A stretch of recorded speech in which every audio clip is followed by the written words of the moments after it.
All right, guys. So in the previous video, I showed you, told you about the coil, the spider assembly, how I got the dust cap off, and so forth, and that I was getting ready to glue the coil assembly in place, which I have done, and it's shimmed in place. Now, as you can see, all the lead wires are coming up through here now, and what I'll do is I'll just clip off the excess. But what I was telling you, so you got a negative here, right? And then you got a positive here. Well, if you can see this negative, what I was showing you is, if you can look up in there and you can see, let me pull the light down a little bit, where they go up through the cone itself. And since they're floating leads, you want a little bit of slack in there like that so that they don't stretch, like pull the leads loose or anything. And as you can see, I've done it all the way around. The coil is glued into place. So what I'll do at this point is I'm going to go ahead and, since the coil's shimmed, I'm going to clamp this down, just put a few clamps around it to hold hold it down in place. And then what I'm going to do is I'm going to glue the top bead up here, the coil, to the cone itself.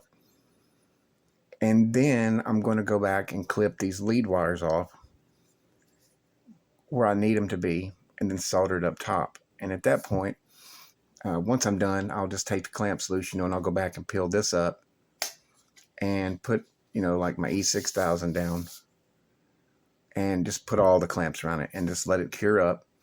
And then what I'll do is I'll just test it on low power before I put the dust cap on it. So I just wanted to show you guys some of the things. Like, if you're thinking about doing like the L5s or the L7s, you'll have to cut the hole. You'll have to cut a hole in the cone and put a dust cap over it. I just want to show you some of the things that you'll run into. Like, if you've never reconed a subwoofer before and you're trying like on an L5 or L7,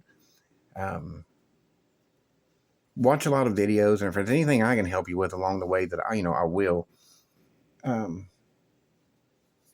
just, as far as recone them, they're a little more in depth to do them than it is just, if you're going to recone a conventional round subwoofer, where, you got positive and negatives here instead of far apart, and then like the plastic cone, you have to do a lot of prep work, a lot of sanding in the coil neck, get it, put it slide over the coil, doing these leads and so forth.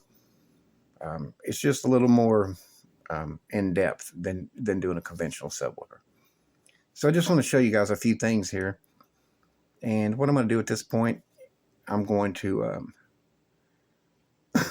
excuse me, I'm going to go ahead and glue the cone down, the cone to the coil at the top here. And again, once I get that done, I'll go ahead, trim off all the excess lead wire I don't need, and get those soldered in place. And then at that point, I'll glue this around, and the sub will be pretty much done.